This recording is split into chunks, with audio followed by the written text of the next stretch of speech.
resistance level is so fascinating to me. Yeah, But remember too, like it can always be short-lived, especially lately. The more and more randomness is showing up, there will be a big uptick, and then all of a sudden it'll reject that line. I still think rejecting 52 is possible. So you mean the dead cat bounce? It can, yeah. So along that lines, all right. So I'm obviously always bullish, always optimistic due to liquidity, but liquidity is I mean, it is ebbing right now, if not drying up. Over here, there's a couple of tweets that came out recently.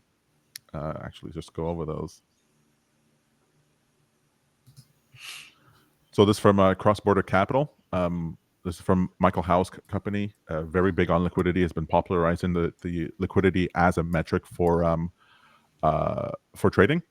And so there's tightness in the SOFR markets. So clearly there's some funding issues for collateralized trades, where we're seeing that there's not that much funds available, or the financial conditions in the SOFR markets that the SOFR markets is indicating is tight. Along the same lines, the PBOC has been their liquidity injections. So the People's Bank of China, they're generally a huge source of liquidity for global markets, especially in the Eurodollar market system, and that's been pretty low. So that's like very, very worrisome. And Bitcoin correlates so strongly with liquidity that this is correlating exactly with the times where Bitcoin has fallen down.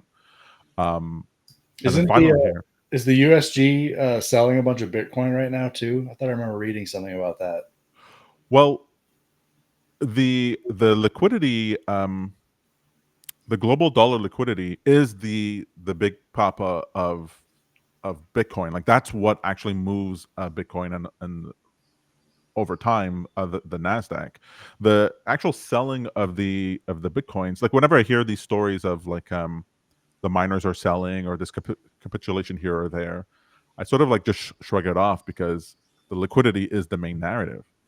Is that what you guys see as well? I thought I remember it was like a Bitcoin that the government had seized via something, and they were selling it on the market instead of off market like they had done in the past. I don't remember the size of it being large enough to be a big impact, though, relative to like daily trading volumes.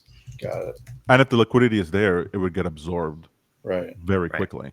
Right. We're seeing this downtrend now for quite a while. Sure. And so when I see those things for liquidity, I go, okay, this is really problematic. And the thing that worries me the most, this is funny, as a Canadian, the amount of time I spend looking at the economic fundamentals of the United States is pretty pretty drastic. I don't know how you guys feel. Like, do you ever look at like actually I'll ask Mike, do you ever like look through the Chinese or Japanese balance sheets to be like, okay, like their central banks balance sheets or what's going on in the markets to make decisions as to what you're doing in the US? Not independently, but usually as an average or as a component of a larger average, like a global average, like my global liquidity index combines the major global markets, and not just looking at the United States alone.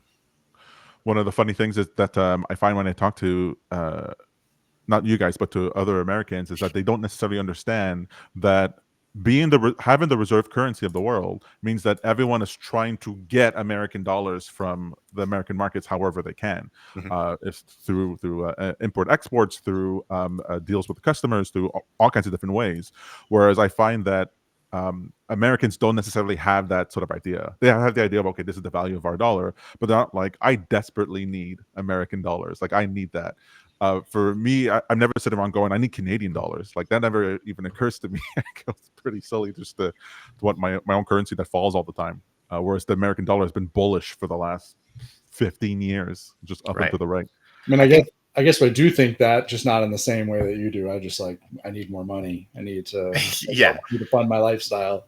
And we think, why do we need more money? Well, largely because of the cost of goods and services within the United States, especially right now. Like inflation's never been as big of a topic as it is right now. And if there's one thing I'm paying attention to, especially now in an election year, it's protectionist policies from our current candidates. If they're strong on protectionism, then that's going to be more expensive for Americans because those tariffs cause the prices of our services and goods to go up. So that's something to look out for sure. I mean, I want my dollar to go as far as possible. Right. But I mean, like, you guys are not thinking, you're never really thinking about, I got to convert my US dollars into another currency. Yeah, no, not other currencies. We're always thinking to ourselves. Just crypto. Just crypto. It's really the only one. I mean, I want as much Bitcoin as possible.